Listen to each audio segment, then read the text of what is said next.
lagi, berarti temannya yang lain yang kena dampak. Kelas masih kotor, waktu pelajaran mulai masih tidur ya. Jadi hukumannya nanti dari teman yang sepakat dari temannya yang lain. Sepakat semua apa enggak? Untuk konsekuensinya bisa berjalan. Nah sekarang dari 15 sepakat ini dicatat minggu ini.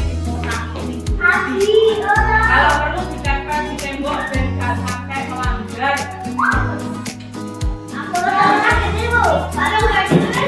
Ditulis, boleh nggak ditulis kali? Manusia itu pulsanya lupa. Kalau kalian tidak lupa, tidak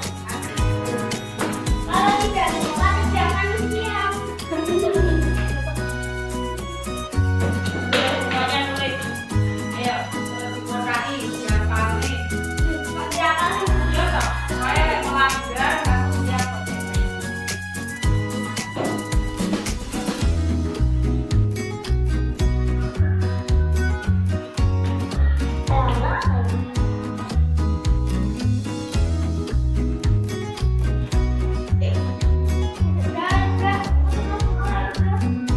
Kalau nulis jangan terlalu dekat.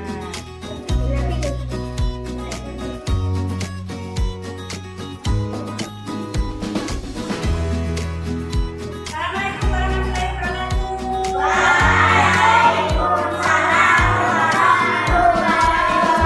wabarakatuh. Anak-anak, supaya pembelajarannya ke depannya itu lebih nyaman, aman, dan menyenangkan, kita membuat kesepakatan kelas dulu ya. Sudah diterima kan kertasnya? Tulis? Ayo sekarang maju satu-satu, kita tempelkan di sini.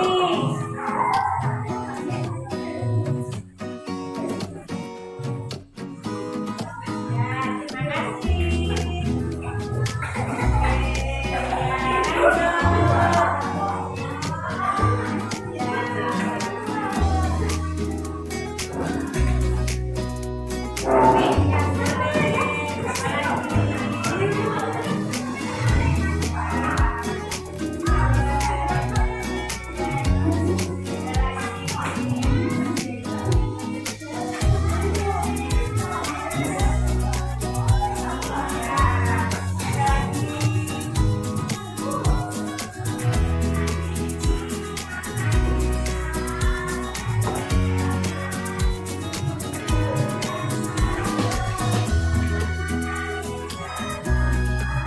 Nah, kemudian dibacakan ya. Tidak ngomong kasar, tidak aneh, silakan kelas yang sama, tidak boleh membeda-bedakan teman dari ras dan suku. Kemudian apa ini? Piket kelas dengan tepat waktu, tertib. Kemudian selalu dilaksanakan piket kelas. Dan membuang sampah pada tempatnya, serius dan santai. Gunakan tepat waktu, tidak boleh membuang sampah sembarangan di dalam kelas. Siapa waktunya piket? Baik anak-anak, terima kasih. Kesepakatan ini kalian yang buat ya. Untuk kedepannya ini diterapkan ya. Terima kasih.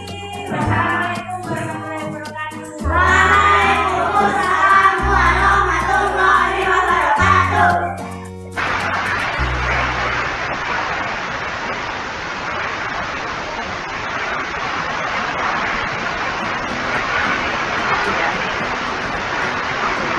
biasa ya untuk karena kan dikerjakan begini harus dipakai. Baik, assalamualaikum warahmatullahi wabarakatuh. Waalaikumsalam warahmatullahi wabarakatuh. Selamat pagi Bapak Ibu semuanya. Selamat pagi. Bagaimana kabarnya hari ini? Masih sehat? Alhamdulillah sehat. Alhamdulillah. Terima kasih Bapak Ibu semuanya telah menyempatkan waktunya untuk kita sharing tentang budaya positif yang kami dapatkan dari program Guru Penggerak. Perkenalkan, saya Nani Irmawati, calon guru penggerak dari SD Negeri 3 Siliragung. Pagi ini saya akan menyampaikan ataupun sharing tentang budaya positif yang kami dapat dari program Guru Penggerak, beserta contoh-contohnya yang sudah kami praktekkan di lembaga kami. Minta bantuannya Bu Renita. Mohon izin Bapak Ibu, saya share screen guys.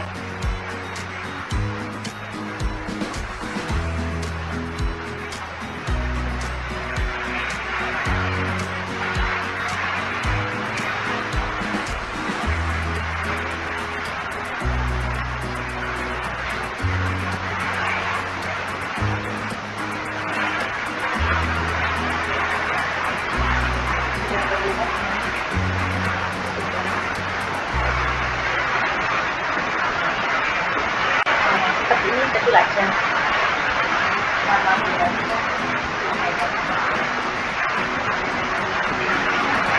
Tata letaknya mungkin diganti. Iya, tata letaknya diganti. Nggak usah, lihat ini aja.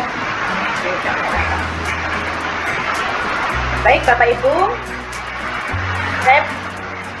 tempat lahir saya di Banyuwangi. Tanggal lahirnya 17 Agustus 1983, tepat pada hari kemerdekaan Indonesia. Saya SD dari SD Negeri 5 Kesilir yang sekarang sudah direkrut berubah menjadi SD Negeri 2 Kesilir. Kemudian SMP saya berasal dari SMP Negeri 1 Siliragung. Kemudian SMA-nya masih dalam lingkup Banyuwangi saja, masih satu kecamatan kalau sekarang sudah dipecah kecamatannya, yaitu SMA Negeri 1 Pesanggaran.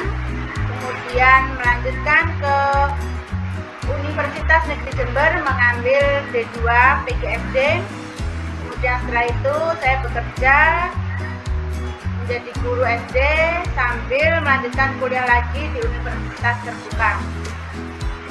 Kemudian pengalaman berorganisasi, saya sebagai duta pimpin tingkat nasional.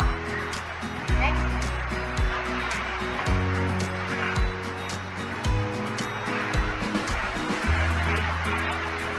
Dan sebelum kita mulai sharingnya, mari kita ice breaking dulu ya Bapak Ibu.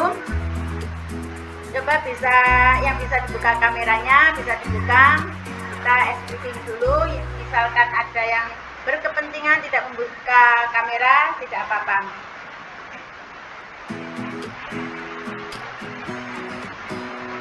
Jadi ice breakingnya pertama, saya bilang pagi. Kalau pagi nanti tepuknya 1, pagi, seperti ini. Kalau siang nanti tepuknya 2 kali, siang, seperti ini. Kalau nanti malam tepuknya setengah, malam, tidak berbunyi, seperti itu. Kita coba ya Bapak Ibu. Pagi, siang, malam, pagi, malam, siang, pagi, malam, pagi, siang. Sudah Bapak Ibu? Apalagi? Sekali lagi ya. Siang, malam,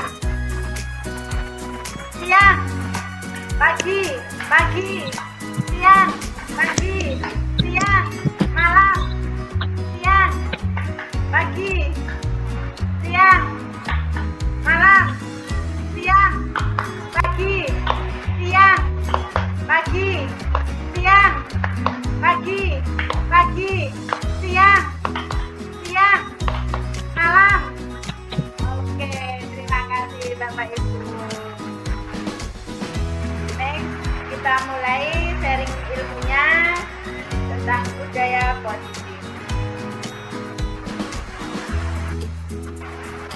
Semoga dengan ice breaking ini Bapak Ibu semuanya akan lebih bersemangat kembali untuk mengikuti sharing budaya positif.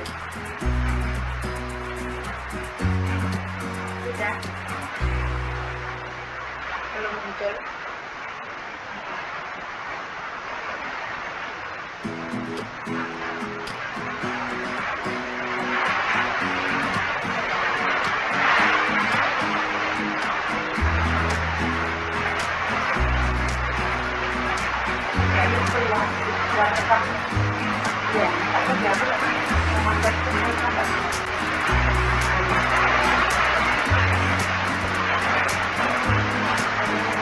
Ini kalau dibesarkan nggak bisa ya, dikurangkan. Nggak bisa, seperti ini.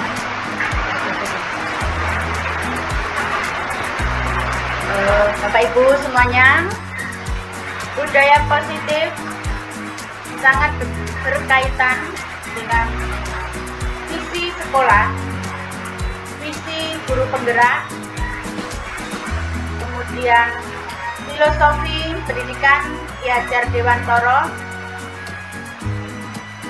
Merdeka Belajar, ada inquiry apresiasi yang biasa disebut yaitu Bagja, kemudian ada di dalamnya reflektif, kreatif, berpihak pada murid,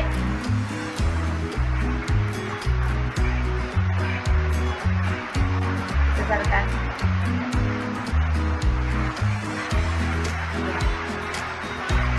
Termasuk itu tadi adalah nilai guru penggerak.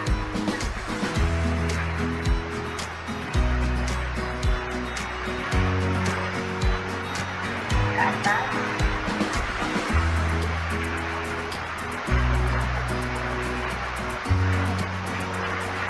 Ke atas lagi itu budaya positif. Budaya positif. Oh bentar, masih campur.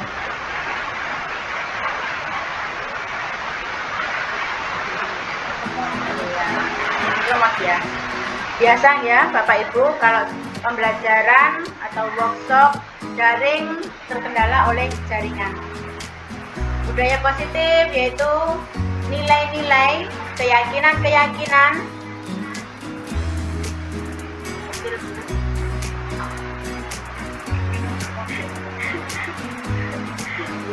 dan kebiasaan-kebiasaan di sekolah yang berpihak pada murid, lebih mengutamakan pada murid agar murid dapat berkembang sesuai kodratnya dan menjadi pribadi yang kritis, penuh hormat dan bertanggung jawab.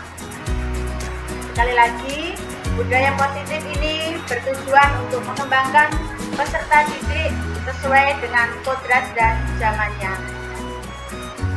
Kodratnya peserta didik yaitu merdeka, zaman yaitu sesuai dengan pembelajaran yang ada pada saat ini. Budaya positif di sini nggak kelihatan tuh.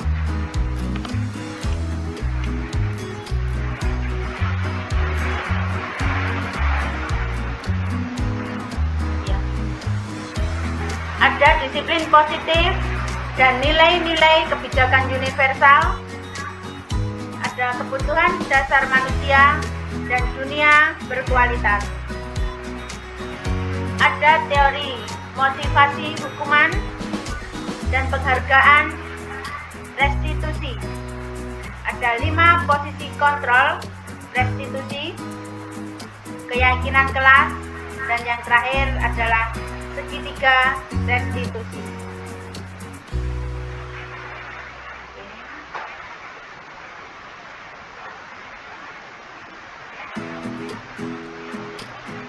Disiplin positif adalah proses pembelajaran. Disiplin positif merupakan pendekatan mendidik anak untuk melakukan kontrol diri dan pembentukan kepercayaan diri.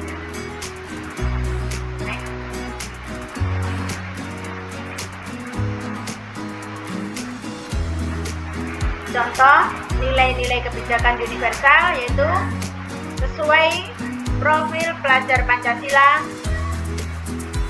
IPO Primary Years Program, 9 pilar karakter, petunjuk seumur hidup, dan keterampilan hidup. The 7 Essential Victor, The Victor Project. Next.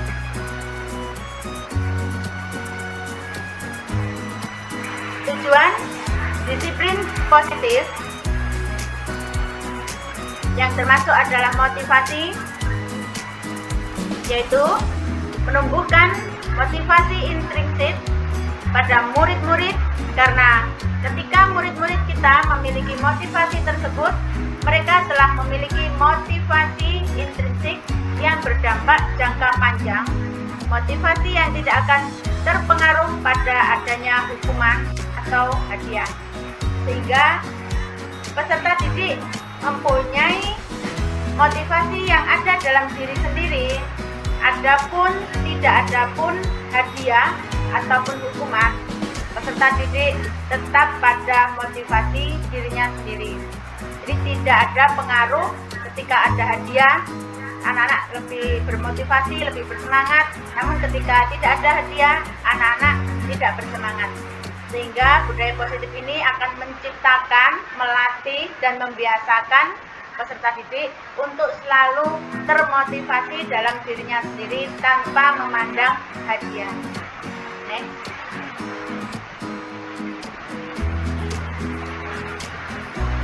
Teori motivasi hukuman dan penghargaan restitusi.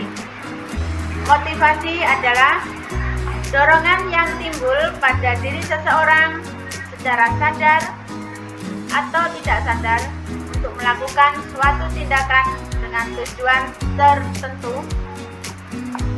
Penghargaan adalah sebuah bentuk apresiasi kepada suatu prestasi tertentu yang diberikan,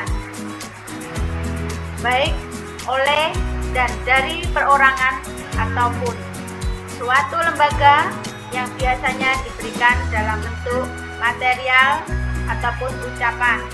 Itu penghargaan. Sehingga hukuman, punishment, yaitu sebuah cara untuk mengarahkan sebuah tingkah laku agar sesuai dengan tingkah laku yang berlaku secara umum. Untuk penghargaan, ketika anak-anak berprestasi dan kita memberikan penghargaan, itu akan menjadi sebuah kebanggaan untuk peserta yang mendapatkan prestasi. Namun untuk peserta didik yang tidak mendapatkan prestasi, itu merupakan hukuman. Selebihnya itu, kemudian kalau hukuman akan mengarahkan pada ketika anak-anak melanggar dan guru langsung menghukum, biasanya lebih ke sikap tingkah lakunya.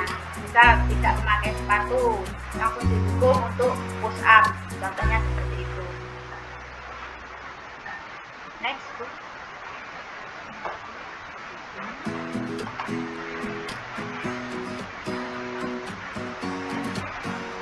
Breaking lagi. Baik,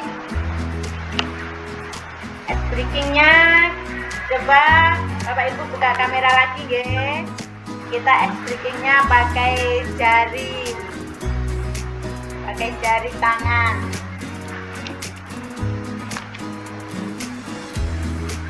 Sudah siap Bapak Ibu?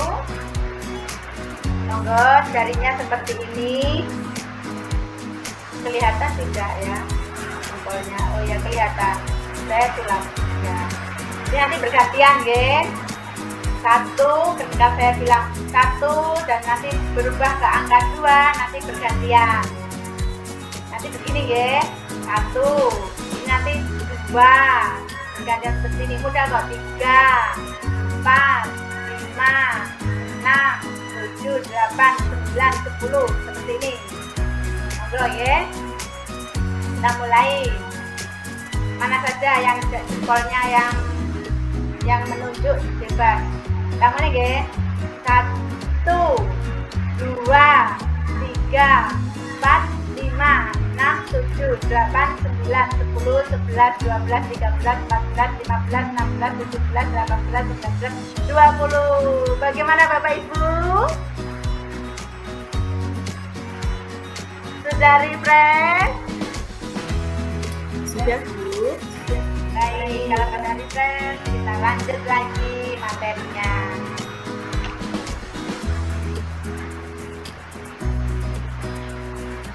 Tentang keyakinan kelas. Bapak Ibu semuanya, apakah di kelas jenengan sudah membentuk keyakinan kelas ataupun kesepakatan kelas? Keyakinan kelas adalah salah satu disiplin positif yang bisa kita terapkan dalam membangun budaya positif di sekolah. Dengan adanya keyakinan kelas, di setiap kelas diharapkan dapat mewujudkan tujuan pendidikan yang berorientasi pada profil pelajar Pancasila. Sehingga nanti kalau sudah ada keyakinan kelas, diharapkan setiap peserta didik yang melanggar peraturan yang telah ditentukan sendiri akan merasa tidak terhukum untuk melaksanakan konsekuensinya sendiri. Karena apa? Keyakinan kelas disusun secara bersama-sama, sehingga mereka ketika melanggar apa yang telah disusunnya sendiri akan merasa dirinya sendiri termotivasi dari dalam dirinya, termotivasi secara intrinsik untuk melaksanakan apa konsekuensi yang dilaksanakan.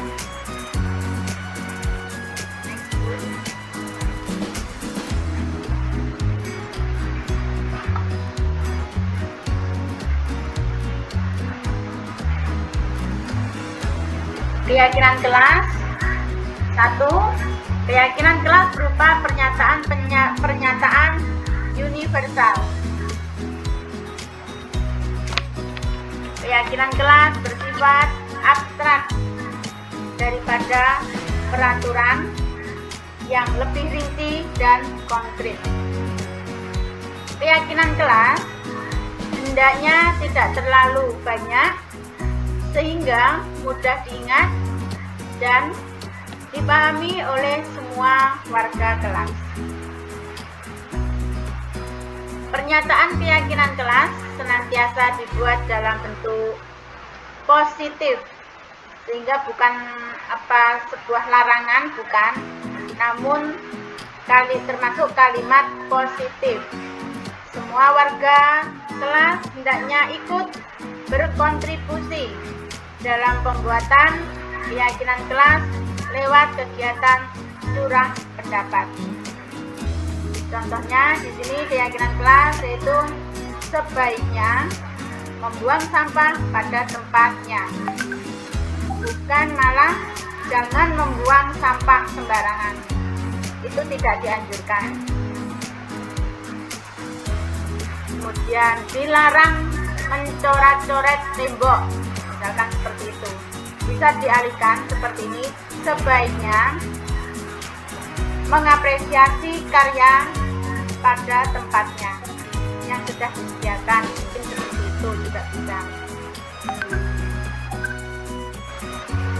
Next, Bu.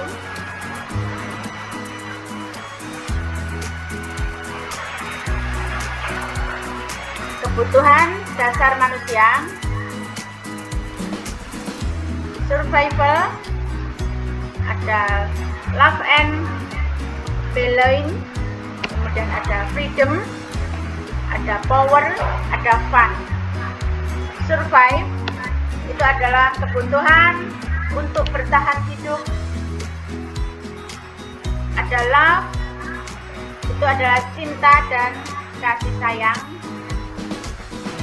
Kemudian freedom itu kebebasan, power itu kekuatan, fun itu adalah kesenangan dan kebahagiaan.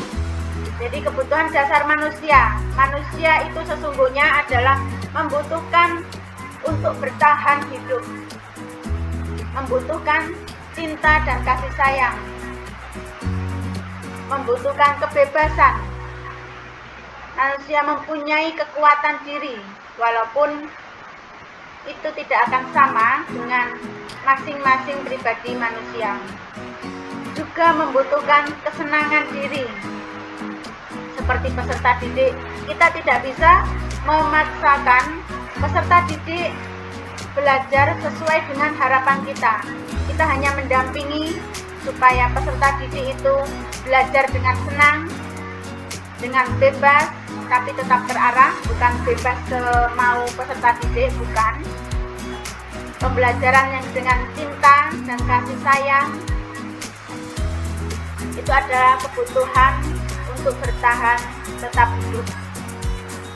Mempunyai power, mempunyai kekuatan yang seharusnya dimunculkan pada masing-masing peserta didik, karena peserta didik adalah unik, tidak bisa untuk dibanding-bandingkan seperti lagunya Ojo Dibanding-bandingin. Seperti itu Bapak Ibu. Next.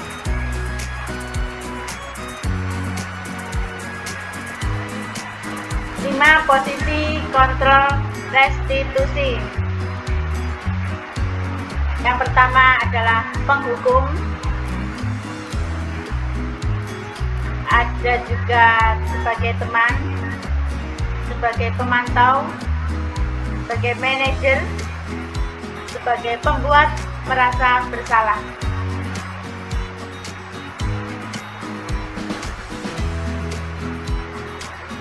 Penghukum biasanya kalau Bapak Ibu guru ini lebih, kalau dulu, zaman dulu, sebelum saya sendiri contohnya, sebelum mengenal ke program guru penggerak, lebih-lebih ke penghukum.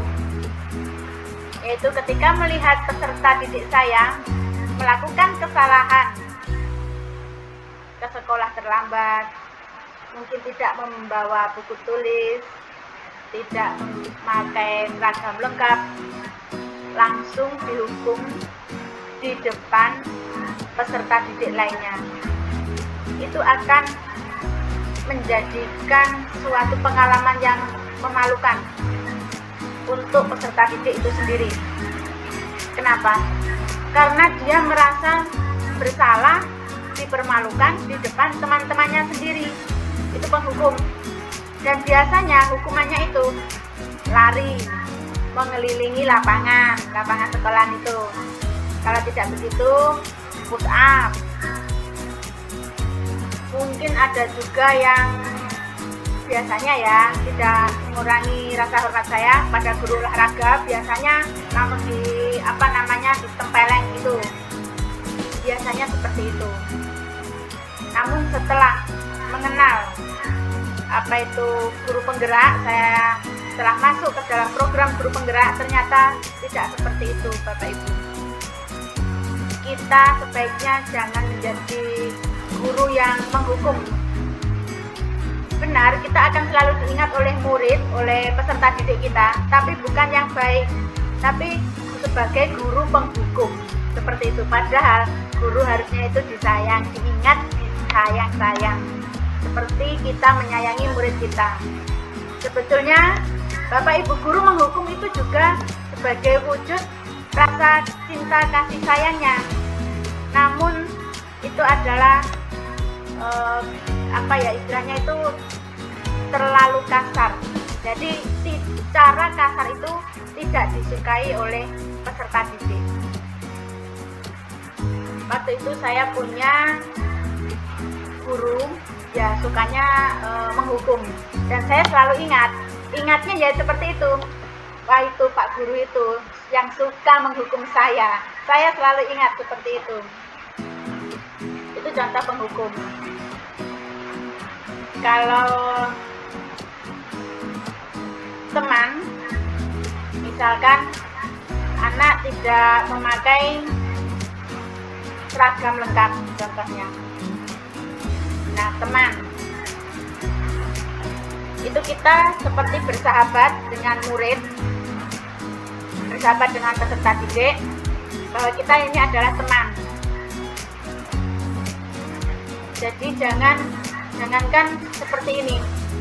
Kenapa kenapa kamu tidak pakai dasi, misalkan seperti itu. Dasinya ketelisut Bu, ada anak-anak yang seperti itu. Dasinya ketelisut. Dia masa ketelisut, kemudian tidak memakai. Kasihan Bu guru yang selalu ditunjuk oleh ibu kepala sekolah, karena ibunya adalah tim kesiswaan. Kasihan sama Bu guru, besok memakai lagi ya dasinya ya, dicari dulu ya. Itu halus, tapi kita menunjukkan sebagai teman. Kemudian yang posisi kontrol restitusi selanjutnya yaitu membuat merasa bersalah. Ini lebih pada peserta didik merasa dirinya itu bersalah. Misal, tidak memakai sepatu ke sekolah, tidak izin sama wali kelas, kemudian langsung masuk dan memakai sandal jepit. Ketika Bu guru tahu hal itu, Bu guru langsung menegurnya. Kenapa kamu tidak memakai sepatu? Sepatu saya basah Bu. Kalau seperti itu kadang ya kita kerepotan. Kita mau bagaimana kalau sudah sepatu basah? Namun dari sini, kamu kan tahu sepatu basah harusnya dijemur, dan padahal kemarin hujan, harusnya pas pulang tidak dipakai sepatunya, jangan dibuat malah menjadi basah. Kamu kan tahu seperti itu. Aturannya sekolahnya bagaimana? Apakah boleh memakai sandal dan ini tanpa izin ke bu guru, ke wali kelas terutama? Hal seperti itu anak merasa bersalah. Itu juga tidak dianjurkan. Kemudian sebagai pemantau, kalau pemantau ini hanya memantau, tidak sebagai teman, juga tidak penghukum, juga tidak membuat merasa bersalah. Jadi hanya bertanya, kenapa kamu terlambat misalkan? Karena macet Bu, sepedanya rantainya lepas. Ya sudah, itu saja. Besok jangan diulangi. Itu saja, tidak ada solusinya. Ya hanya kasusnya hanya lewat begitu saja. Kemudian sebagai manajer, kalau manajer misalkan ada peserta didik yang tidak mengerjakan PR, sebut saja namanya Andini. Andini sedang apa ini? Misalkan, ini Bu, saya mengerjakan PR tadi malam, lupa tidak mengerjakan. Kalau sudah jawabannya lupa, itu mau dibagaimanakan Bapak Ibu? Kita sudah bingung kalau sudah jawabannya lupa. Biasanya dulu begini, ya untung aja hidungmu itu tidak tertinggal. Biasanya kalau dulu kan begitu. Kemudian ditanya, kenapa sampai lupa? Karena tidak belajar Bu. Nah, kemudian ditanya, besok lagi harus belajar, harus disiapkan dulu. Besok pelajarannya itu apa? Kemudian, tidak apa-apa, Andini berbuat seperti ini. Lain waktu jangan seperti ini. Harus PR itu harus dikerjakan di rumah. Nah, kalau memberi peringatan pada peserta didik seperti itu, peserta didik tidak akan merasa bersalah, tidak akan merasa terhukum, tidak juga kita sebagai teman, tetapi tidak juga sebagai pemantau yang tidak menyelesaikan masalah. Tetapi guru adalah sebagai manajer, sebagai kendali dari peserta didik itu, sehingga tahu kesalahannya dan apa yang harus dilakukannya, kemudian solusinya bagaimana. Kita kembalikan lagi ke peserta didik seperti itu. Next, Bu.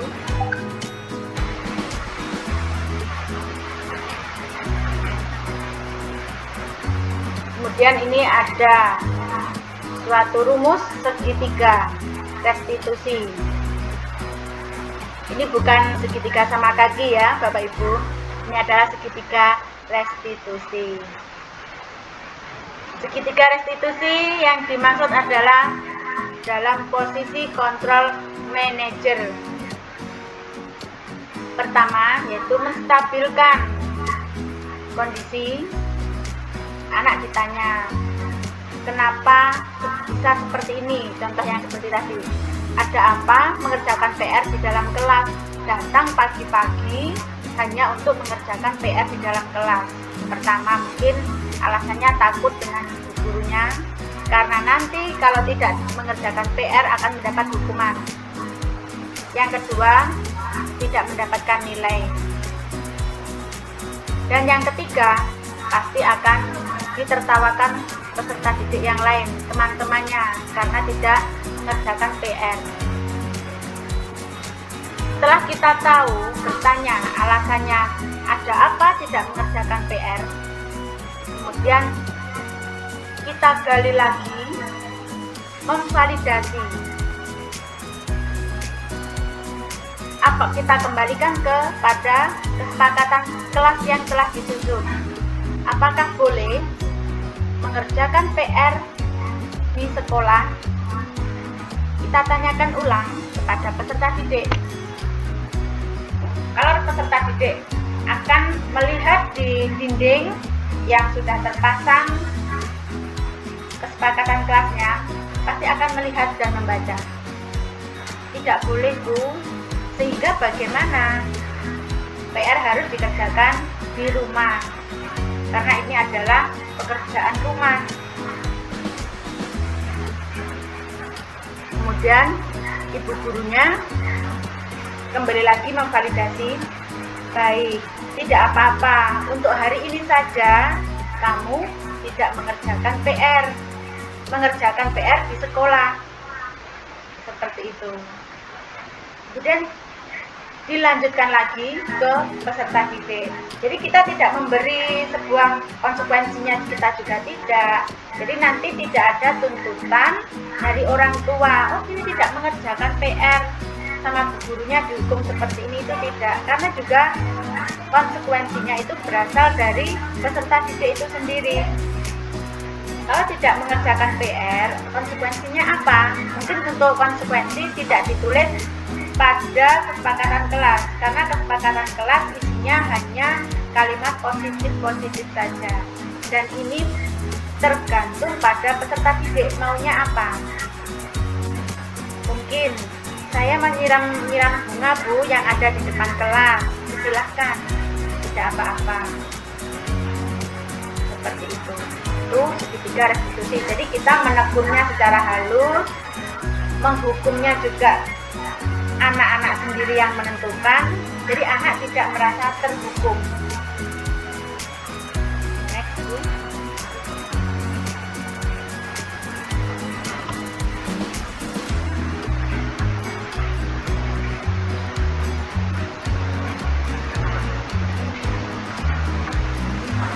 ini adalah menstabilkan identitas. Seperti yang saya jelaskan tadi, adalah menstabilkan identitas. Bagian dasar dari segitiga bertujuan untuk mengubah identitas anak dari orang yang gagal karena melakukan kesalahan menjadi orang yang sukses. Hari ini gagal tidak mengerjakan PR, untuk minggu depannya karena sudah ditegur akan berubah identitasnya menjadi anak yang sukses mengerjakan PR di rumah. Anak yang melanggar peraturan karena sedang mencari perhatian, mungkin bisa juga adalah anak yang sedang mengalami kegagalan. Dia mencoba untuk memenuhi kebutuhan dasarnya, namun ada bantuan. Kalau kita mengkritik dia, maka kita akan tetap membuatnya dalam posisi gagal. Kalau kita ingin menjadi reflektif, maka kita harus meyakinkan si anak tadi. Jadi kita memberi motivasi dari dalam, motivasi intrinsik peserta didik itu sendiri.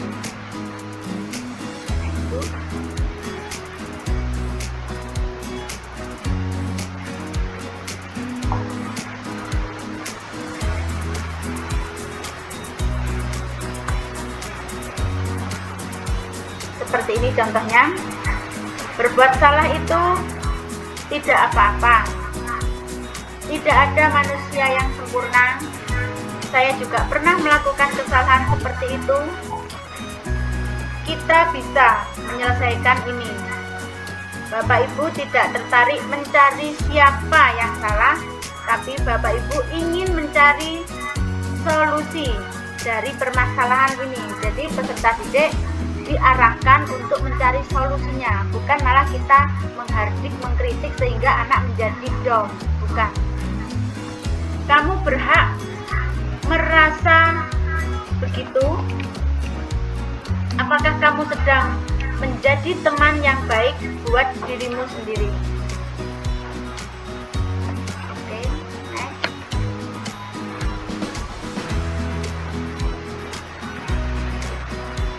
Kemudian memvalidasi tindakan yang salah. Restitusi tidak menyarankan guru bicara ke murid bahwa melanggar aturan adalah sikap yang baik. Tapi dalam restitusi guru harus memahami alasannya dan paham bahwa setiap orang pasti akan melakukan yang terbaik di waktu tertentu.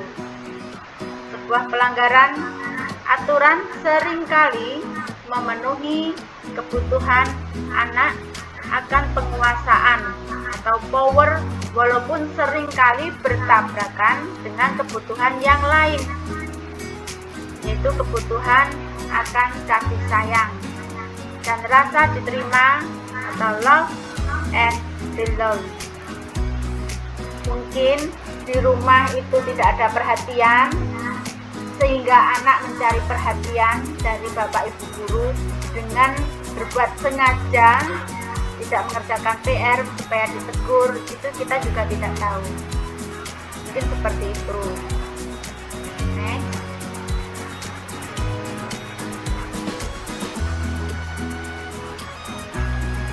Kemudian bisa dilanjut.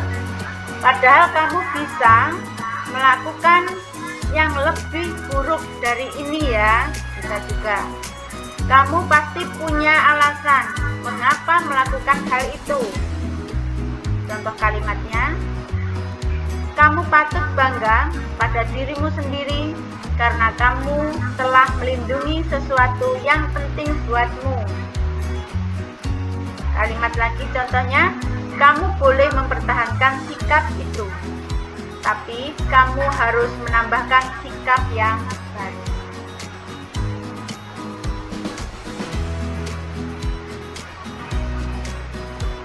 Sesi 2, menanyakan keyakinan.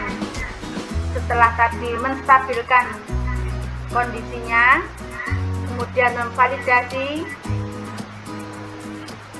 sekarang keyakinan dari anak. Yang di sini yang dimaksud adalah budaya positif tadi, memotivasi dari dalam diri peserta didik, itu tentang menanyakan keyakinan. Teori kontrol menyatakan bahwa kita pada dasarnya termotivasi secara internal ketika identitas sukses telah tercapai dan tingkah laku yang salah telah divalidasi. Maka anak akan siap untuk dihubungkan dengan nilai-nilai yang dia percaya dan berpindah menjadi orang yang dia inginkan, bukan yang bapak ibu guru inginkan. Tetapi kembali lagi, kita lebih mengutamakan ke peserta didik, apa yang diinginkan peserta didik. Jadi Bapak Ibu guru hanya mendampingi, mengarahkan, seperti itu.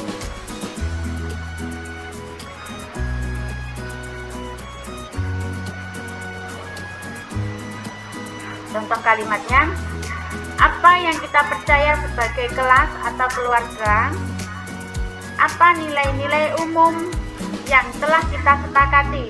Nah, peserta didik tadi yang melakukan kesalahan akan melihat apa yang telah disepakati dalam dinding, dalam kesepakatan kelas yang sudah ditempel pada dinding, akan mencari apa yang telah saya lakukan. Kemudian apa bayangan kita tentang kelas yang ideal? Apakah perbuatan seperti ini, apakah kelasnya sudah ideal? Kelas yang ideal itu kelas yang bagaimana? Kita kembalikan ke peserta didik. Dan yang terakhir adalah, kamu mau jadi orang seperti apa? Apakah akan selamanya tidak mengerjakan PR dan setiap pagi datang lebih pagi dari temannya hanya untuk mengerjakan PR? Nah, nanti anak akan menjawab seperti apa, itu nanti berdasarkan motivasi dalam diri peserta didik.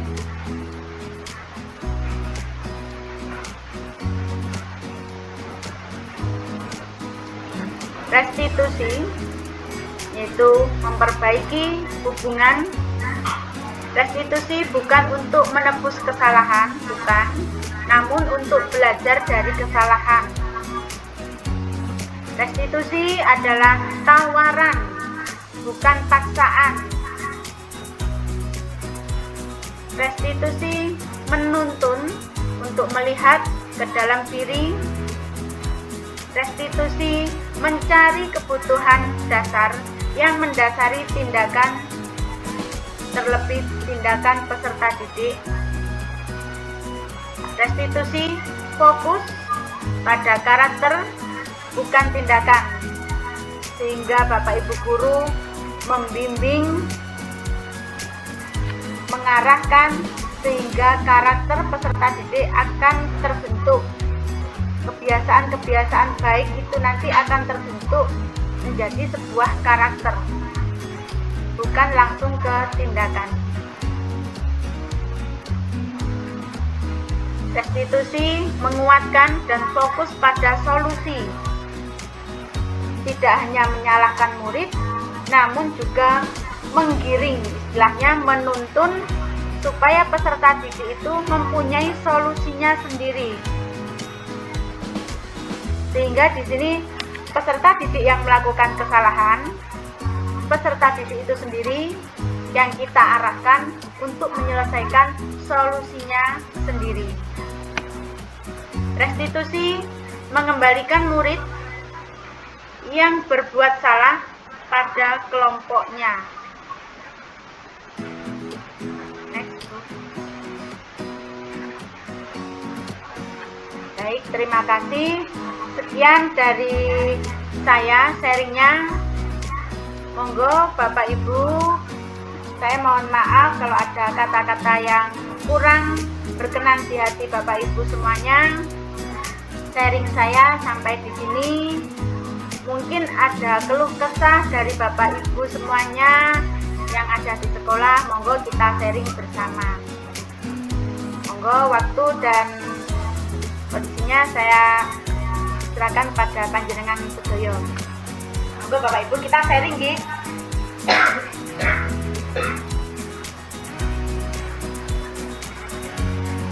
Halo Bu Amin. Halo Bu. Bagaimana kabarnya SD 1 Kulen Bu Amin?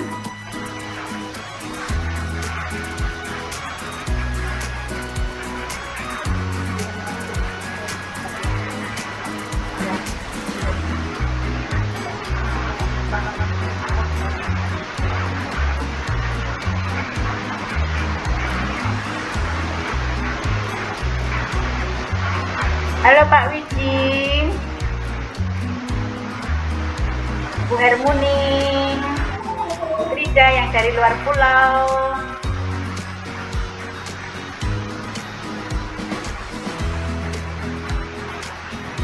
Monggo Pak Wiji, mungkin ada yang mau disampaikan. Terima kasih. Suaranya kecil Pak Wiji. Sudah cukup jelas Bu, terima kasih.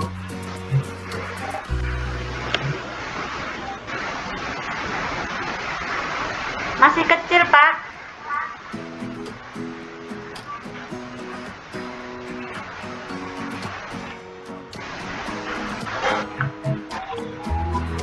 Sudah cukup jelas Bu, terima kasih.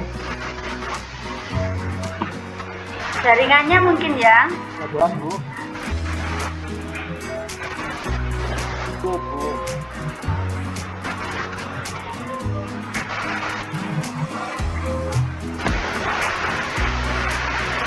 Atau pertanyaan bisa dituliskan pada chat di layar. Monggo kalau ada yang bertanya ataupun kita sharing ya, karena Bapak Ibu guru semuanya termasuk saya sendiri juga masih bertahap belajar. Jadi guru adalah belajar sepanjang hayat. Selama saya masih hidup, kita masih hidup, kita terus belajar dan belajar.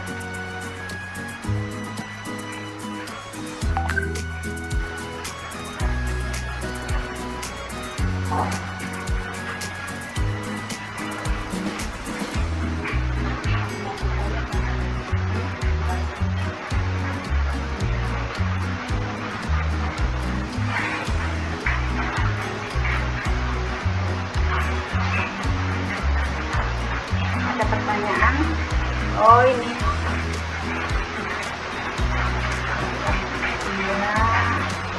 Ini ada pertanyaan dari Ibu Krida Kapriati yang ada di Kalimantan, mana? Kalimantan Timur. Sehat Ibu Krida? Alhamdulillah sehat Bu Nani. Ini adik saya ini Bapak Ibu. Saya tuh sambil masak ini ya, jadi nggak bisa menampakkan wajah saya yang cantik ini. Ya, ini ada pertanyaan, saya bacakan. Bagaimana cara menanggapi anak yang terus berulang kali melakukan bullying kepada temannya,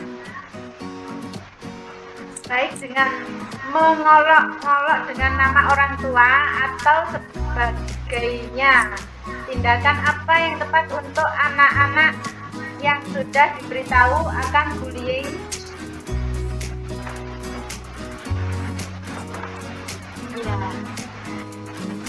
Yang sudah diberitahu akan bullying tapi masih diulang, mohon pencerahannya.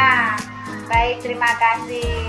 Sebelum saya memberi pencerahan, atau istilahnya bukan pencerahan ya, karena saya bukan istilahnya kayak motivator seperti itu, bukan. Saya juga masih belajar. Mungkin ada solusi dari Bapak Ibu, monggo. Ada yang mau membantu menjawab solusinya bagaimana? Mungkin saya Bu yang akan membantu menjawab. Ya, Bu Renena. Suaranya agak keras Bu. Bagaimana cara menanggapi anak yang terus berulang kali melakukan bullying kepada temannya, baik dengan mengolok dengan nama orang tua atau sebagainya? Tindakannya pertama, yang pertama kita dekati anak yang membuli temannya itu, kita tanya atas dasar apa mereka membuli temannya. Apabila anak tersebut menjawab, saya membuli ini karena saya pernah membuli, berarti kan anak tersebut memiliki rasa dendam. Bagaimana kita sebagai guru harus mendekati dan memberitahu kepada siswa tersebut bahwasanya itu tidak baik, maka kita tidak boleh melakukan hal seperti itu.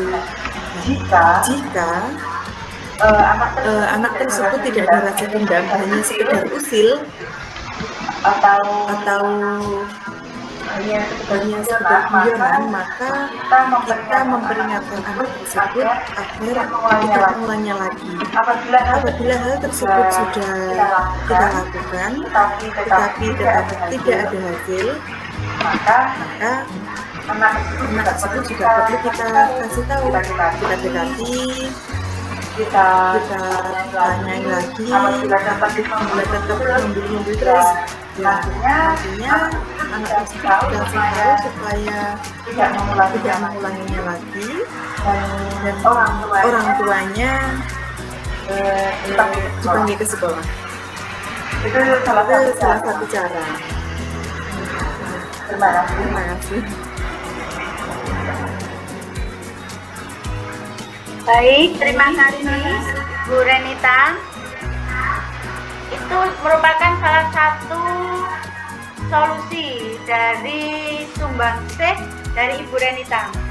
Mungkin ada Bapak Ibu yang lain mau menyumbangkan solusinya.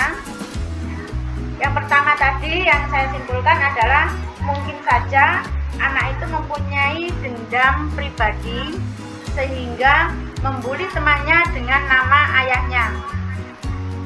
Itu terjadi tidak hanya pada saat ini, pada zaman ini, namun pada zaman dulu saya sekolah juga masih ada, dan sekarang pun juga masih tetap berjalan lancar.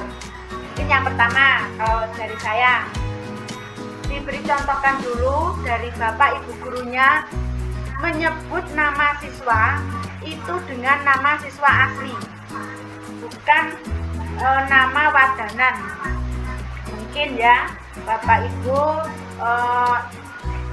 ada nama siswanya, biasanya ada nama yaitu contohnya Rasel atau Rasel itu nggih. Nah, karena biar mudah dan itu akrab dengan kosakata yang hampir sama dengan namanya itu, biasanya disebut dengan Ransel.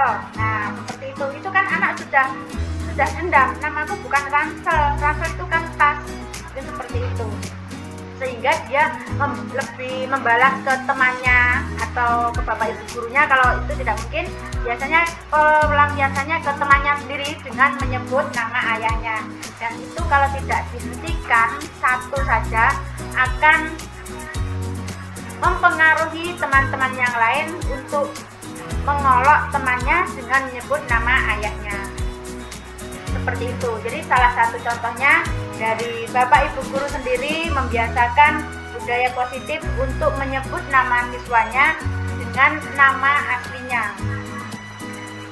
Salah satunya itu, dan yang kedua tadi adalah dendam. Mungkin ada solusi yang lain, monggo Bapak Ibu. Oh iya, dengan memanggil orang tuanya. Orang tua anak yang membuli tadi kita panggil. Tapi sebelum memanggil kita konfirmasi dulu kepada peserta didiknya yang membuli tadi. Bagaimana kalau orang tuamu dipanggil ke sekolahan karena perbuatanmu seperti ini. Mungkin itu bisa membantu. Bagaimana Ibu Trida? Alhamdulillah Bu Nani, terima kasih atas arahan, dan Bu Renita terima kasih atas jawabannya. Semoga bisa membantu guru-guru di sini, karena sebagian besar itu di Balikpapan sini banyak anak-anak yang melakukan bullying terhadap sesama temannya ya. Baik itu mengolok orang tua maupun dengan sebutan nama lain. Jadi saya juga butuh jawaban variasi dari teman-teman yang lainnya bagaimana untuk menanggapinya. Terima kasih Bu Nini dan Renita atas jawabannya. Sama-sama Bu Trida. Mungkin dari Bapak Ibu ada yang solusinya bahwa saya dalam pertanyaannya Pak Gus. Kakak juga bertanya lagi. Ya, mungkin dari saya ya. Ini bukan namanya, ini adalah kalian. Tadi yang pertanyaannya identitas gagal dan berhasil. Bukan maksudnya ini adalah yang kita kontrol, yang Pak Agus sebutkan itu adalah gagal yang memburuk atau membuat merasa bersalah. Namun itu adalah kurang efektif dan nanti imbasnya itu ke sosial emosional anak. Nanti anak merasa terhukum, merasa dirinya bersalah, sehingga nanti akan membentuk karakter anak itu tidak baik. Itu akan mentalnya anak itu down begitu. Dan yang berhasil itu bukan karena kemudian sukses itu, tapi suksesnya dalam rasa sudah yang dirasakan anak-anak. Oh, jadi saya berbuat seperti ini itu salah, dan salahnya itu tidak dihukum, tetapi dikembalikan ke anak-anak lagi. Bagaimana kalau saya berbuat salah seperti ini, kemudian solusinya bagaimana? Jadi itu adalah aktivasi diri anak, bukan untuk saat ini saja, tetapi untuk masa depannya. Jadi anak mau berpindah itu lebih berpikir dahulu. Kalau saya berbuat seperti ini, nanti konsekuensinya itu apa? Jadi jangkauannya ini adalah untuk jangkauan panjang, bukan hari ini gagal, hari ini berhasil, bukan. Mungkin itu masukan dari saya. Jadi ada tambahan dari kalau itu guru yang lain, kita mungkin ada. Sudah cukup. Ini ada sebuah saran dari Pak Agus. Bagaimana jika dalam membuat keyakinan kelas kita menggunakan kalimat yang langsung? Misal tidak boleh membuang sampah sembarangan, maka ditutup kata yang mudah satu, membuang sampah pada tempatnya. Jadi kalimat negatif langsung dihilangkan agar lebih mudah dipahami siswa. Terus Pak Agus sarannya, terima kasih atas saran dan masukannya. Kami memang lebih simpel daripada kita membuat sebuah kalimat dilakukan membuang sampah sembarangan, tapi berarti dengan membuang sampah pada tempatnya lebih efektif. Terima kasih atas sarannya. Lebih efektif, lebih enak dibaca, jadi langsung dipahami oleh peserta didiknya seperti itu ya. Monggo yang lain ada pertanyaan.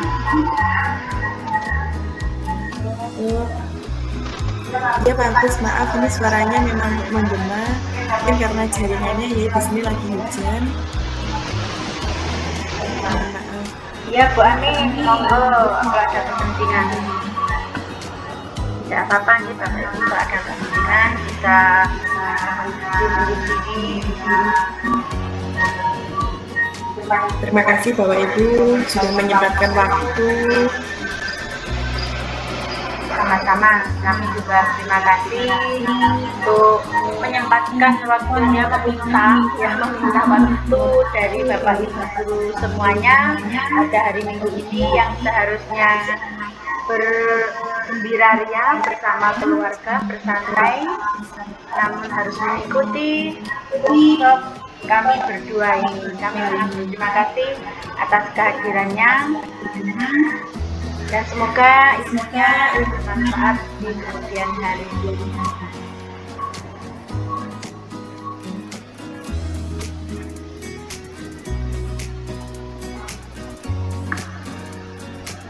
Mungkin Bapak Ibu yang lain ada pertanyaan, monggo, ada waktu.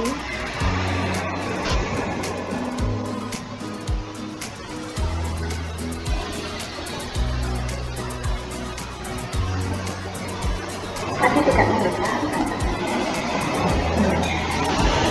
Ini tidak.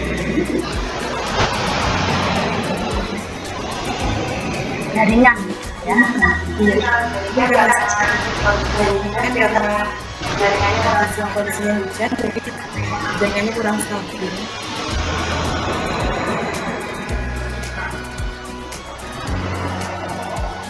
Duduk Anining teh, bagaimana kabarnya? Mungkin kita tepuk dulu biar. Oh iya, tadi setelah materinya diulang karena kendala tadi ya Bu ya. Ya. Ada tepuk apa nyanyi? Tepuk apa nyanyi?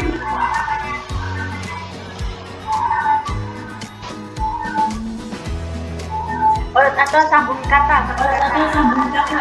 Mungkin sambung kata ya Bapak Ibu. Kata bisa. Misalkan saya dulu ya, saya menyebutkan nama saya. Nanti disambung.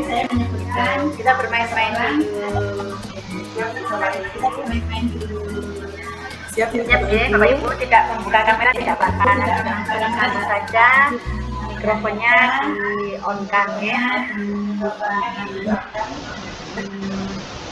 Saya sebut kata satu kata saja ya, nanti nyambungnya. Saya sebut kata guru saja ya, nanti nyambung. Monggo Bu Renita.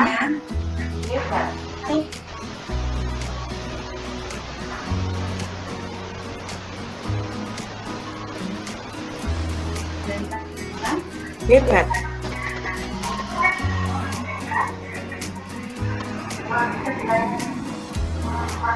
Oh, jelas. Oke, baik. Ya, guru.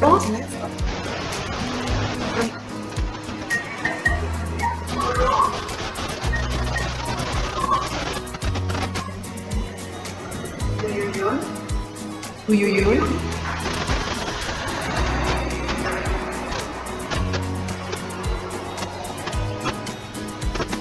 Cantik. Cinta.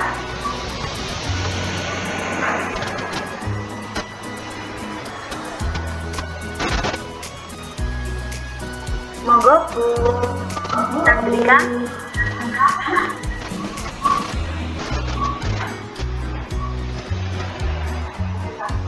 Mungkin Pak Agus mungkin kita bermain sambung kata Pak.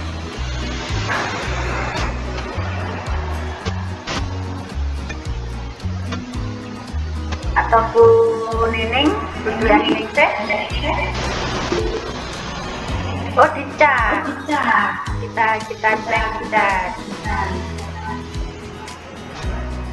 Kita sambung ya. Tadi kita ulang ya. Satu kata Guru. Monggo. nama ya ini.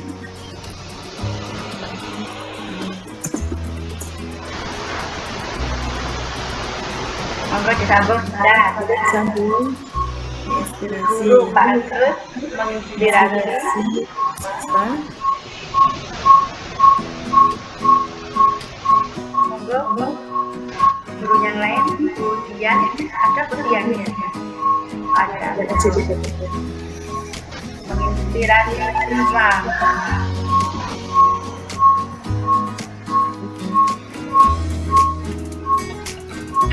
Prestasi.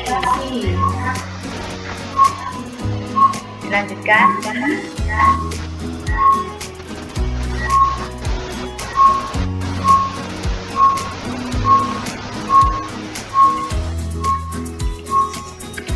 Kecamatan.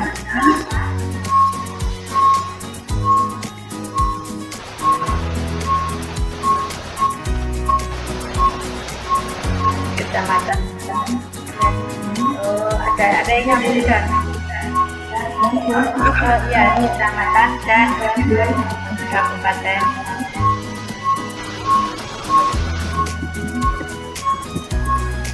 Kabupaten besar. Apa kabupaten? Dalam. Saya sambung. Terus ini. Olimpiade.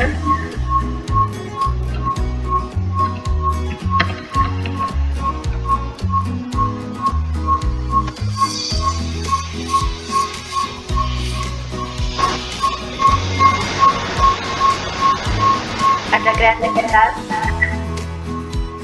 Lomba kreativitas juga. Iya. Ya, seru juga ini. Ya, ada bisa. Baik. Terima kasih Bapak Ibu semuanya. Kami berdua mohon izin undur diri. Terima kasih atas waktunya. Semoga ilmunya ini bermanfaat untuk di kemudian hari, dan sampai jumpa dengan kita berdua untuk week selanjutnya. Terima kasih. Terima kasih ya Bapak Ibu atas waktunya, sudah menyempatkan waktunya di hari libur, sudah bersiap mengikuti meet bersama saya dan Nani. Terima kasih banyak. Sampai jumpa di lain kesempatan. Assalamualaikum warahmatullahi wabarakatuh.